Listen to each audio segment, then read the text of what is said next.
They never position him. He's never one of the front speakers. I think indications are all true. We always evaluate Shashi Tharoor from the context of the Kerala Congress. I agree with that, and I don't think there is a chance for Shashi Tharoor, if you look at the recent history, to climb up the ladder back again and to get up there along the likes of the ranks of Rahul Gandhi. However, in Kerala, I'm not going to say all of the leaders that we have, the prospective leaders we have, are weak leaders. We have leaders with great resumes. There are at least 4 or 5 that Mr. Anand just mentioned. There is Ramesh Chennithala. He was a 5-time MP, by the way, 5-time MP, a 4-time MLA, the youngest minister of Kerala. Great resume. K. Muralidharan, the son of the former leader K. Karunakaran, also a 2-time MP and a 4-time MLA. K. Sudhakaran, a very strong figure, sometimes compared to Pinarayi Vijayan's robust political figure. And we also have V.D. Satheeshan. So there are these huge political figures that he has to fight with, to be honest, in Kerala to maintain that spot, especially with the likes of K. Sudhakaran, who's almost 77 now. Both of you, from the perspective of a person who stays in Delhi, Shashi Tharoor is one of the most famous exports of Kerala.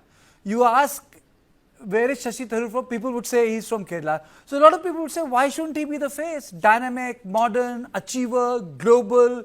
He has everything. Defended India.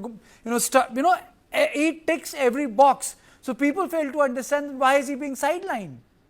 So imagine when you're in school and you had to choose a class leader, and there would be guys raising their hands for you. You would not find many junior level leaders, local level leaders raising their hands for Shashi Tharoor because he has failed to actually develop that kind of a faction. But if you look at Ramesh Chennithala, you look at K. Sudhakaran, V.D. Satheeshan, there are people who are willing to strike for him, who are willing to raise their voice for him, who are willing to raise their hands for him. But in the case of Shashi Tharoor, although he has learned to be good with people, he has not yet, to be honest, learned to create a faction of his own where they can raise voice on his behalf, which is not happening. The second thing is, with the amount of resumes that we have in Kerala, there are 5 or 6 leaders who's been in politics for nearly 4 decades. They are not willing to move aside for a leader like Shashi Tharoor, and there is obviously internal politics trying to keep him aside from the game. And the same thing is happening in the center as well. Ever since he filed to become the Congress leader against Mallikarjun Kharge, he became a target, as